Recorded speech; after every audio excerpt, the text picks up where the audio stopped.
Hello guys, ang nakikita po natin ay 10 piraso ng 1 piso coins. At ngayon kikilatisin po natin kung alin ang magnetic at alin dito ang non-magnetic. Panoorin natin.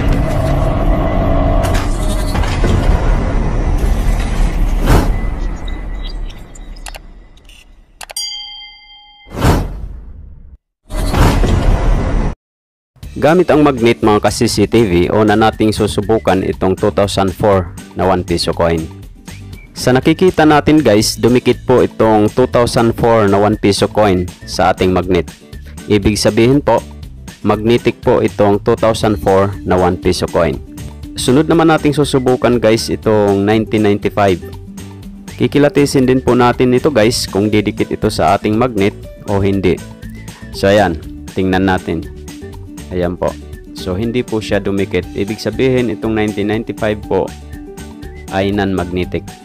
Subukan naman natin itong 1996 guys. Ayan po. Sa parehong paraan din po, ilalapat natin ang ating 1 piso coin sa ating magnet. Ayan po. Hindi po nagmagnet ang ating 1996 coin. Subukan naman natin itong 1997 guys.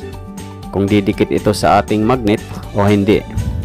Ayan po. Tingnan natin. So, itong 1997 guys, madidetermine natin kung magnetic o non-magnetic. Ayan po. Non-magnetic po itong 1997. Ito namang 1998 guys. Tingnan natin. Sa parehas din na paraan. Ayan, nakita natin. Hindi rin po dumikit sa ating magnet. Non-magnetic din po ang 1998. Itong 1999 naman guys. Tingnan natin. Ayan po. So pare-parehas lang ang paraan na gagawin natin para ma-determine natin. Ayan, non-magnetic din po itong 1999 guys. So ito namang 2000. Year 2000 naman po itong ating susubukan guys. Ayan po, inilagay na natin sa ating magnet. Pero hindi rin po siya dumikit sa ating magnet. So non-magnetic din po itong year 2000. Ito namang yung 2001. Ayan guys. Inilapat din natin sa ating magnet itong year 2001 para makita natin, para klarado sa ating lahat. Ayan po, hindi rin po dumikit itong 2001. So 2002 naman itong ating susubukan. Ayan, inilapat din natin ang 2002 sa ating magnet pero hindi rin po nagmagnet. Itong year 2003 naman guys, ito ang ating pang-sampung susubukan. Ayan po, inilapat na natin. At makikita natin kung ito ay magmamagnet o hindi. So hindi rin po siya nagmagnet.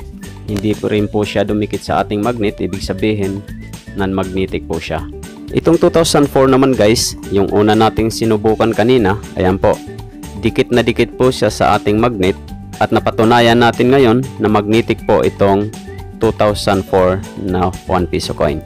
Ayon sa ating pagkilatis guys, nasaksihan natin ngayon na ang 1995 hanggang 2003 na 1 piso coin ay non-magnetic po. Non-magnetic po ang coins na ito guys dahil ang kanyang composition ay copper nickel. Samantala ang 2004 hanggang 2019 po, ang kanyang composition ay nickel plated steel. Kaya dumidikit ito sa ating magnet. Guys, mga ka-CCTV, maraming salamat po sa inyong panonood sa videong ito. At yung hindi pa kayo nakasubscribe, mag-subscribe na rin po kayo at i-click ang notification bell para updated kayo sa mga susunod nating uploads. At laging tatandaan, ang barya ay mahalaga at dito sa CCTV, ito ang bida.